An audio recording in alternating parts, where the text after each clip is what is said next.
प्यारे बच्चों, मैं तुम्हारा प्रिय अध्यापक Abhinay Kumar YouTube channel Saint Xavier senior secondary school में स्वागत करता हूं।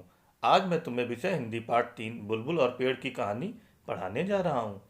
परंतु इससे पहले कृपया हमारा चैनल अवश्य सब्सक्राइब करें और घंटी का बटन दबाएं, जिससे हमारे अन्य उपयोगी वीडियोज भी आप प्राप्त कर सकें।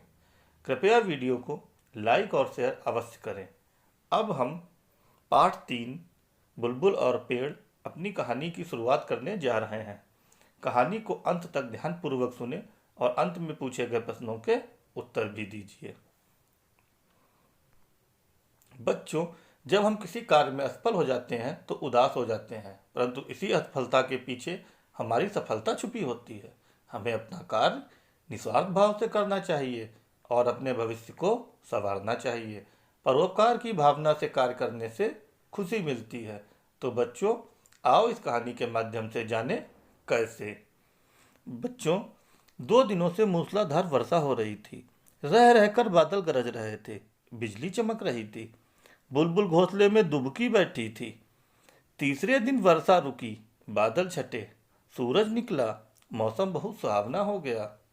बुलबुल अपने घोंसले से बाहर निकली। उसने 2 दिनों से कुछ नहीं खाया पिया था। उसे तेज भूख लगी थी। उड़ते उड़ते वह एक बगीचे में पहुंची। बगीचे में कई फलदार पेड़ थे। बेलों पर अंगूर लटक रहे थे। पके जामुनों से डालियां लदी थीं। बुलबुल ने एक पका हुआ जामुन तोड़ा और चोंच में दबाकर घोंसले की तरफ उड़ चली। उसका घोंसला नदी के किनारे बरगद के पुराने पेड़ पर था। पेड़ के नीचे गीली मिट्टी थी। उसकी चोंच से जामुन गिर गया। उसने नीचे आकर जामुन को खूब ढूंढा, पर जामुन नहीं मिला। जामुन गीली मिट्टी में धंस गया था। बुलबुल बहुत दुखी हुई। वह बगीचे से दूसरा जामुन लाई और घोंसले में चली गई। पर वह पहले वाले जामुन को नहीं भूली थी। वह रोज नदी किनारे जाती और जामुन को ढूंढती। कुछ दिनों के बाद उसने देखा, जहां जामुन गिरा था वहां हरे हरे पत्ते निकल आए हैं। वह बहुत प्रसन्न हुई। वह समझ गई यह जामुन का ही नन्हा पौधा है। वह पौधे की देखभाल करने लगी। चोंच में तिनके लाकर उसके चारों तरफ बाड़ बनाई।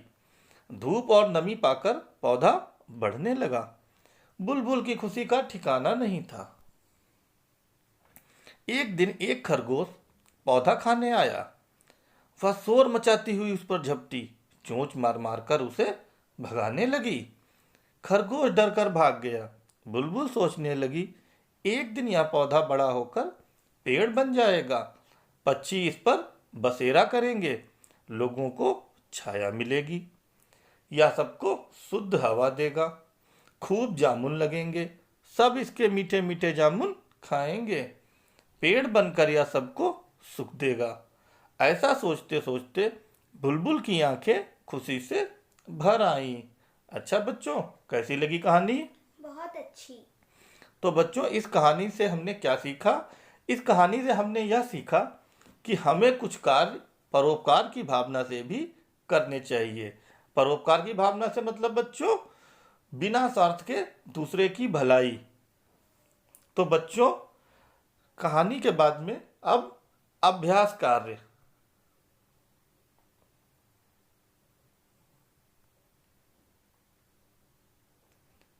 दिए गए शब्दों के अर्थ लिखिए। प्रश्न नंबर 1, शब्द अर्थ। नन्हा सबसे छोटा, सबसे छोटा। फलदार फलयुक्त, फलयुक्त मतलब फलों से लदा हुआ।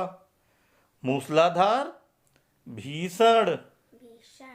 ठिकाना अंत। अंत, सुहावना सुखद और सुंदर। प्रश्न नंबर 2, एक शब्द में उत्तर लिखिए। रह रहकर क्या गरज रहे थे? बादल। गुड। रह रहकर क्या गरज रहे थे? बादल। बुलबुल ने क्या तोड़ा? जामुन। यस, गुड, जामुन। बुलबुल किसकी देखभाल करने लगी? पौधे की। प्रश्नों के उत्तर लिखिए। प्रश्न नंबर 3, नंबर का, तीसरे दिन वर्षा रुकने पर क्या हुआ? तीसरे दिन वर्षा रुकने के बाद मौसम सुहावना हो गया और बुलबुल अपने घोंसले से बाहर निकल आई। प्रश्न नंबर खा, बगीचे में क्या था? बगीचे में क्या था? बगीचे में कई फलदार पेड़ थे। क्या था बगीचे में? बगीचे में कई फलदार पेड़ थे। यस। नंबर गा, पौधे की देखभाल के लिए बुलबुल ने क्या किया? पौधे की देखभाल के लिए बुलबुल ने चोंच में तिनके लाकर उसके चारों तरफ बाड़ बनाई। प्रश्न नंबर 4, उचित शब्द चुनकर रिक्त स्थान भरिए। बाड़, मीठे मीठे, खुशी, सुहावना, मिट्टी। नंबर का, मौसम बहुत खाली जगह हो गया था। सुहाना। सुहाना नहीं, सुहावना। सुहाव। नंबर खा, जामुन गीली खाली जगह में धंस गया। मिट्टी। मिट्टी। नंबर गा, चोंच से तिनके लाकर उसने चारों तरफ खाली जगह बनाई। बाढ़। बाढ़। नंबर घा, सब इसके खाली जगह जामुन खाएंगे। मीठे मीठे। मीठे। नंबर डा, बुलबुल की खाली जगह का ठिकाना नहीं था। खुशी। खुशी। यस। प्रश्न नंबर 5, दिए गए शब्दों से वाक्य बनाइए। मिट्टी, जामुन। तो बच्चों बताओ, बच्चों मिट्टी से कौन सा वाक्य बनेगा? मिट्टी से वाक्य बनाइए। बुलबुल का जामुन मिट्टी में गिर गया। Okay, good. बुलबुल का जामुन मिट्टी में गिर गया। और जामुन बहुत मीठा होता है। ओके बच्चों, तो दिए गए अभ्यास कार्य को अपनी अभ्यास पुस्तिका में लिखिए व याद कीजिए। धन्यवाद। See you again with more interesting videos.